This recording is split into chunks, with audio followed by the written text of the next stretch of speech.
sind Steffi und Carsten und seit Mai 2019 reisen wir in unserem Expeditionsmobil namens Dino entlang der Panamericana. Bestimmt nicht die letzte große Reise, welche wir mit euch teilen werden.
Herzlich willkommen hier auf Dino Adventure. Wir sind gerade in den Dunas del Bilbao, irgendwo kurz vor Torreón in Nordmexiko. Sind hier gestern reingefahren, kostet 50 Pesos pro Person Eintritt, so wie eigentlich fast alles hier in Mexiko. Sind ein bisschen in den Dünen rumgefahren, haben uns hier die Düne ausgesucht als Übernachtungsplatz und hatten uns dann gestern Abend in der Abendsonne noch hier so richtig schön gemütlich gemacht vorm Dino und wollten eigentlich ein bisschen Karten spielen, hatten uns ein Käsefondue aufgesetzt und da hinten in der Ferne war so ein kleines Gewitter, was man hin und wieder mal blitzen sehen hat, aber war eigentlich weit genug weg und hier war alles schön windstill, alles gut. Dann haben wir aber kurze Zeit später diese Sandwand, kann man das schon fast nennen, auf uns zukommen sehen. Und dann wurde es ganz schnell ungemütlich. Aber alles easy, wir haben schnell alles zusammengepackt, sind reingegangen. Ganz so schlimm war es dann auch nicht. Ist kein Sand reingekommen in den Dino, zum Glück. Und ja, heute Morgen haben wir Besuch bekommen von den beiden Hundis hier. Und dann haben wir denen natürlich was zu futtern gegeben und was zu trinken. Es steht jetzt alles unterm Dino. Aber ich glaube, die können nicht so viel auf einmal fressen, weil der Magen wahrscheinlich schon ganz schön geschrumpft ist, weil sie nicht so oft Futter kriegen. Bei dem hier sieht man das extrem. Das ist ganz schön abgemagert. Aber sie sind jetzt glücklich, denke ich, im Schatten vom Dino. Ne? Ja, der hier war ganz süß heute Morgen. Ich saß da ein bisschen am Handy und dann kam er an mit wedelndem Schwanz und wollte sich streicheln lassen. Wahrscheinlich in der Hoffnung, dass wir irgendwas zu Futter mit haben. Was wir auch immer haben. Immer einen Sack Hundefutter dabei. Ja, aber der ist jetzt leer, wir müssen einen neuen kaufen. Ja. Gleich lasse ich mal ein bisschen Reifendruck ab und dann fahren wir ein bisschen weiter in die Dünen rein und suchen uns den nächsten Übernachtungsplatz. Vielleicht bleiben wir 2-3 Tage hier und dann geht es weiter Richtung Norden. Wir müssen nämlich nochmal zur Grenze, um den Import von unserem Motorrad zu erneuern, welches wir eigentlich verkaufen wollten, es aber nicht verkauft bekommen hatten und deswegen jetzt zur Grenze müssen. Ich hoffe, der Kleine, der sich da hinter unserem Reifen versteckt, erschreckt sich jetzt nicht allzu sehr, wenn ich die Luft ablasse. Er sieht gar nicht gut aus, ehrlich gesagt, der Hund da. Ich weiß, er wüsste jetzt aber nicht, wie man dem helfen könnte. Keine Ahnung. Naja. Man kann nicht jedem Straßenhund hier in Mexiko helfen. Das ist leider so, ja. Futter und Wasser ist das Beste, was wir jetzt tun konnten. Ja. Und hoffen, dass es ihm bald wieder ein bisschen besser geht oder dass er ein schnelles Ende findet. Und nicht allzu sehr leiden muss. Naja, auf jeden Fall zum Luftablassen, das habe ich euch ja im letzten Video schon mal ganz kurz gezeigt, haben wir hier unser tolles Tool vom Nick geschenkt bekommen.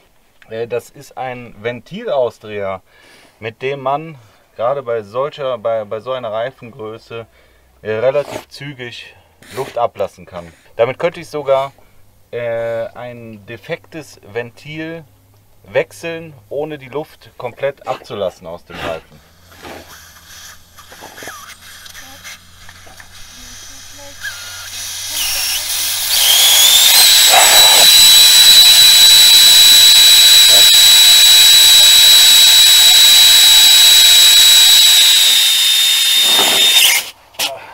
Ich muss gerade mal die Kamera wegdrehen, weil ich glaube, das möchte keiner mit ansehen. Dem Hund kommt gerade irgendwie, kommen gerade die halben Innereien durch die Nase hoch oder so. So sieht es jedenfalls aus. Oh Mann, ey. Das muss echt keiner miterleben. So, ich bin jetzt vorne auf 2,1 und hinten auf 2,2 Bar ungefähr runtergegangen. Bei schlauchlosen Reifen kann man noch deutlich weiter runtergehen, deswegen sind schlauchlose Reifen wohl auch deutlich besser für Sandfahrten, beziehungsweise um mehr Luft aus den Reifen rauszulassen für Offroad-Fahrten. Und gestern hatten wir da einen kleinen Hügel, wo wir schon nicht hochgekommen sind, und gleich checken wir mal, ob wir mit dem verringerten Reifendruck da hochkommen. Meinst du, wir können hier wieder rein? Ich weiß nicht, ist alles sehr büschig auch. Ne? Sollen wir lieber wieder nach vorne und von da aus diesen einen Track da rein? Ja, hier mal gucken.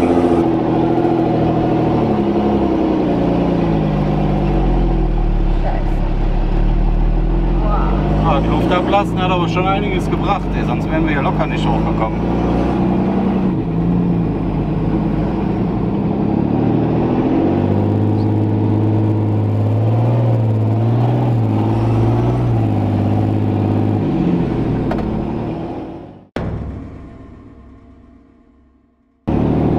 Und nicht so steil da runter. Schatz, stopp, stopp! Nee, das kann ich nicht. Das ist nicht steil. Oh nee, das machen meine Nerven aber nicht mehr. Wo Fahr da runter. Da hinten sind die Dünen.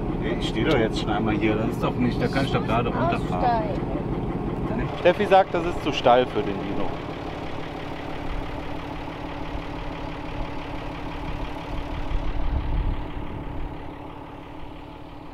Hier vielleicht, hier. Ja, da wollte ich doch eben, aber da komme ich ja dann so blöd schräg. Das ist ja das Blöde. Wenn, dann muss ich ja gerade fahren. Aber da ist auch blöd. Hä? Weiß ich doch auch nicht. Wieso nicht, dass der Dino umkippt? Könnt ihr das, Ja, das nicht will ein bisschen keiner. verstehen? Hier, halt mal die Kamera.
Schreibt uns doch mal in die Kommentare, was so eure Dünenerfahrungen sind.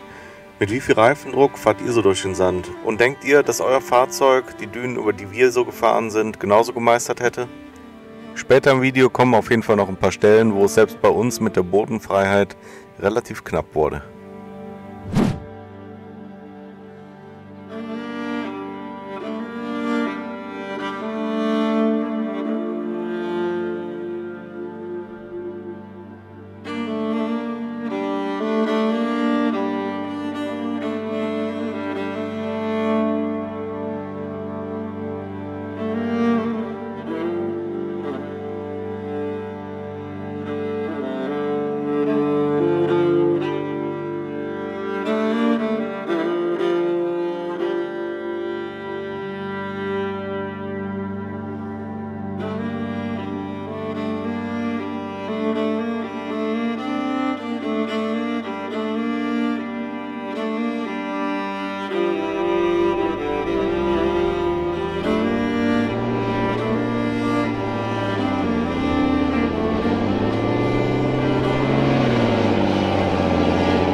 So harmlos wie das auf dem Video jetzt wieder aussieht, aber wenn man selbst im Fahrzeug drin sitzt, dann meint man, wenn jetzt keine Windschutzscheibe drin wäre, könnte man nach vorne raus direkt in den Sand reingreifen und das Fahrzeug würde sich gleich nach vorne überschlagen.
Aber gut, nach den ersten 2 oder 3 etwas steileren Dünen hatte zumindest ich mich an das Feeling schon etwas gewöhnt.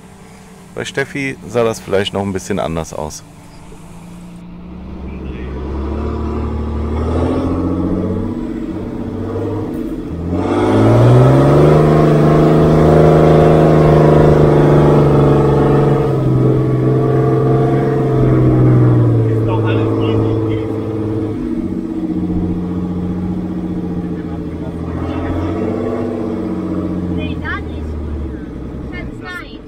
Steil, wie es aussieht.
Mit dem abgelassenen Reifendruck lässt es sich auf jeden Fall schon 1000% besser fahren wie gestern. Gestern bin ich ja mehr oder weniger die kleinste Steigung, ich würde sagen hier so ein Winkel in dem losen Sand, nicht hochgekommen mit 3,5 Bar. Und heute mit 2 Bar macht er gefühlt so eine Steigung schon. Da ist unser Böschungswinkel mit der festen Stoßstange hinten teilweise schon zu flach über dem Grund, dass der da bei manchen Dünen sogar schon aufsetzt. Hier sieht es jetzt noch ein bisschen anspruchsvoller aus und wir gehen erstmal zu Fuß so ein bisschen hier eine Runde ab, wo wir am besten lang fahren.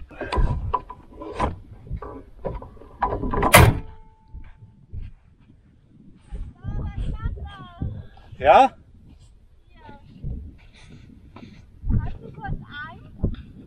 Eigentlich nicht, also solange der nur nach vorne kippt, macht mir das keine Angst, weil ich weiß, nach vorne kippt er nicht über. Seitlich ist scheiße. Ja, das seitliche Kippen eines Fahrzeugs ist definitiv das schlimmste aller Bauchgefühle. Sag mal, wisst ihr eigentlich genau, ab welchem Winkel euer Fahrzeug anfangen würde zu kippen?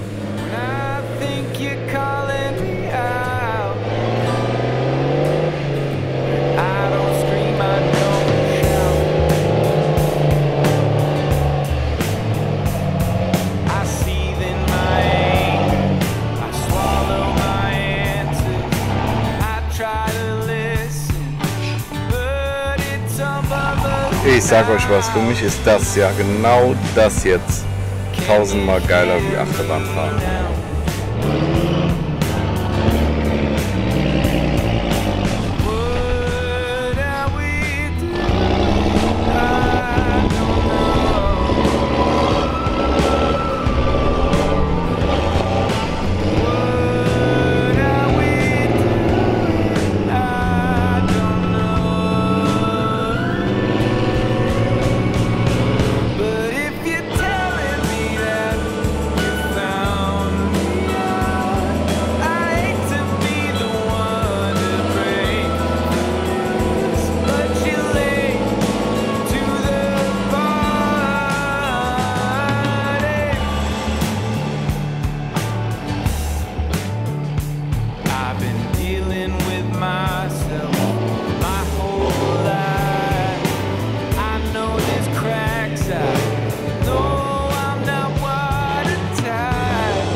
sind jetzt 2 Stunden hier rumgefahren. Das sieht am Anfang immer so einfach aus. Man fährt dann hier schön rein, hat so kleine Hügel, denkt okay, das geht ja alles.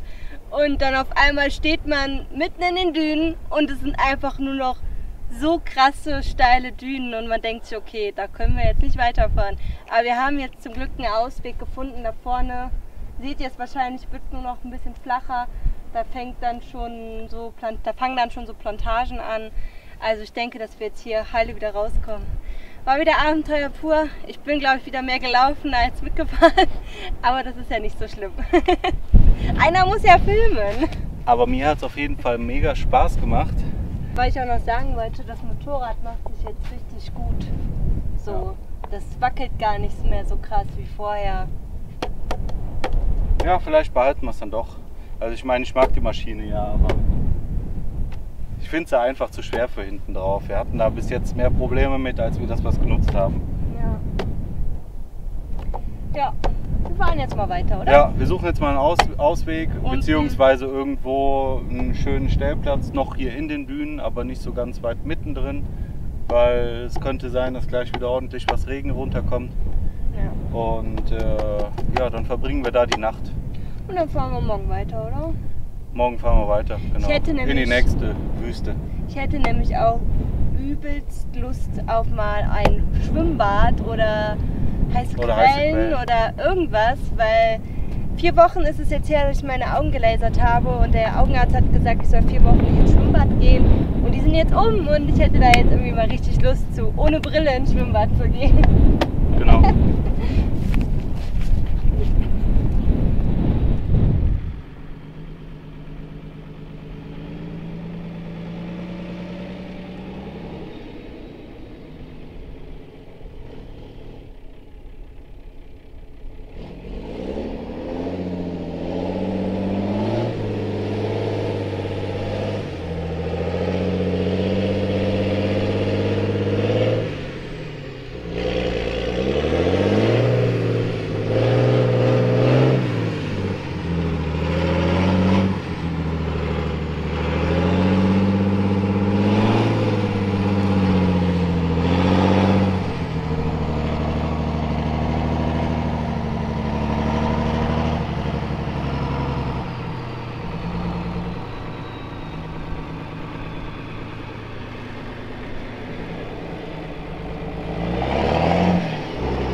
Einen wunderschönen guten Morgen.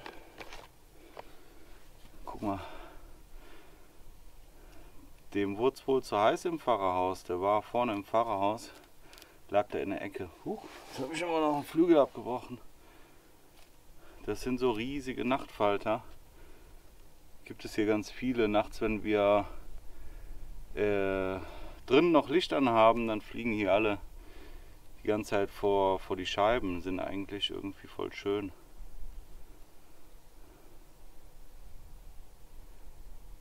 Dem ist ein bisschen zu heiß geworden. Naja, ich wollte mal eine Runde mit der Drohne hier über die Dünen fliegen.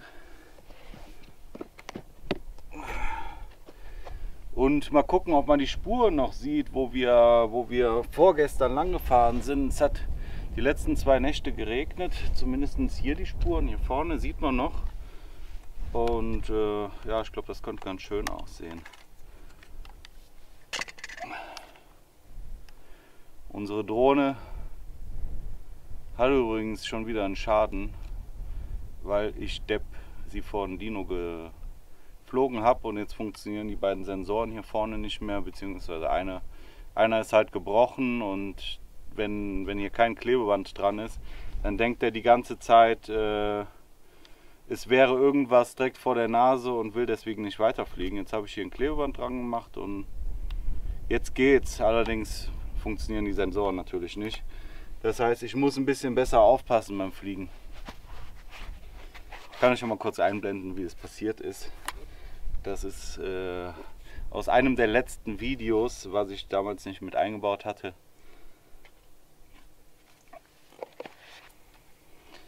Das ist übrigens die DJI Mavic 2 Pro, die wir uns gekauft hatten, dank euren Spenden, als die Mavic 1 Pro vor einem Jahr ungefähr auf der Baja California abgeschmiert ist. Ich weiß gar nicht, ob ich es schon mal so gezeigt habe in einem Video. Mache ich besser jetzt, bevor ich sie nochmal vor die Wand setze und sie ganz Schrott ist. Was wir nicht hoffen wollen, war ja nicht gerade billig. Ja, also an der Stelle nochmal besten Dank an alle, die uns da unterstützt haben und es möglich gemacht haben, dass wir uns die neue Drohne kaufen konnten, für schöne Aufnahmen aus der Vogelperspektive zu machen. Und das mache ich jetzt auch. Kleiner Tipp von mir am Rande: Im Sand niemals vom Boden starten. Die Motoren an den Rotoren sind nämlich relativ offen, also nicht wirklich abgedichtet. Und wenn man die aus dem Sand startet, dann wirbelt der Sand da rein. Da sind ganz feine kleine Kugellager drin, und wenn der Sand da reinkommt, kann sich jeder vorstellen, was dann passiert. Das will, glaube ich, keiner. Deswegen habe ich hier immer von dieser wasserdichten Box hier, Tom Case oder was das ist. Von da aus lasse ich die starten oder direkt aus der Hand, das geht auch. Auf der Kamera bei der Drohne habe ich auch einen ND-Filter drauf. Macht die Aufnahmen einfach schöner bei gutem Licht. Wenn es dunkel wird oder anfängt zu dämmern, dann sollte man den ND-Filter auf jeden Fall wieder abmachen. Warum das bessere Bilder gibt, das würde jetzt den Rahmen sprengen, das hier noch zu erklären.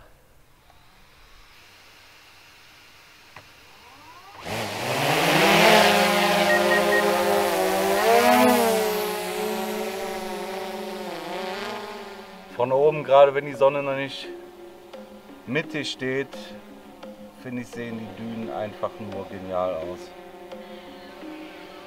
Ah, da erkennt man ja mega gut die Spuren.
Dasselbe, was für Starten gilt, gilt natürlich auch fürs Landen.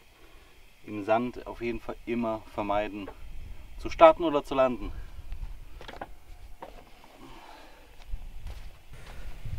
Und das, was ich da als nächstes mache, ja, das sollte man vielleicht auch lieber vermeiden.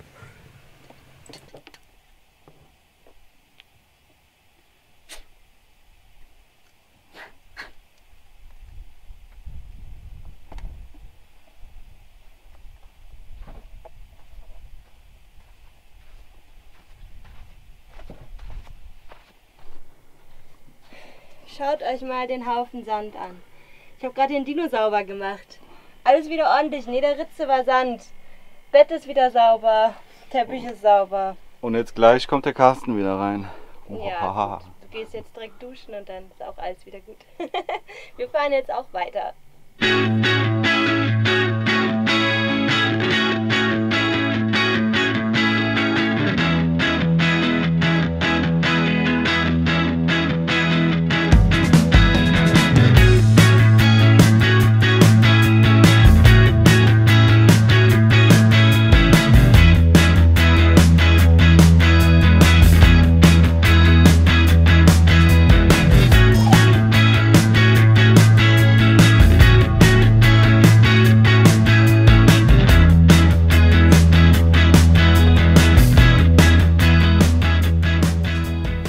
Wir haben jetzt nochmal Wasser aufgefüllt, Toilette geleert, die Reifen wieder aufgeblasen. Ja. Aufgeblasen auf fast 4 Bar. Aufgepumpt. Sag das einfach nochmal. Aufgeblasen. Aufgepumpt. Ja. So, wir waren jetzt nochmal Wasser auffüllen, haben die Toilette geleert und haben die Reifen wieder aufgepumpt auf 4 Bar, fast auf 4 Bar. Und wir wollten dem Mann, der das jetzt hier verwaltet, nochmal Geld geben fürs Wasser auffüllen. Wollte aber nicht haben. Er hat dann nach einer kalten Cola gefragt. Dann haben wir gesagt, wir haben leider keine Cola, aber Bier. Bier hat er dann genommen. Haben wir ihm unser letztes Bier gegeben und wir gehen gleich einkaufen. Wir fahren jetzt in die nächste kleine Stadt. Die nennt sich, ich weiß gar nicht den Namen, aber sie hat den Titel Pueblo Mágico. Das heißt magische Stadt. Das sind Städte, die besonders schön sind, besonders ordentlich und sauber sind und halt an die an so eine Architektur von früher erinnern. Dann kriegen die Städte halt so Namen und das ist jetzt eine davon. Wir haben vorher noch keine gesehen. Oder? Ich glaube, Mexiko-Stadt ist auch eine, ne? Mexiko-Stadt ist auch eine? Ich glaube schon. Ja. Ja, wir gucken uns die jetzt mal an, mal schauen, was es da gibt. Vielleicht gibt es da was zu essen, was Wir waren in Santiago, das ist auch eine Pueblo Mágico. Ja? Ja. Okay. Sollen auf jeden Fall einen magischen Flair haben. Genau. Deswegen der Name. Wir gucken uns das jetzt mal an. Mehr zu diesem kleinen Örtchen, dessen Name übrigens Viesca ist, gibt es dann aber erst im nächsten Video. Wir hoffen, euch hat diesmal etwas längere Video trotzdem gefallen. Und dann würden wir sagen, stop dreaming, Start planning. haut auf den Abonnieren-Button und bis zum nächsten Mal.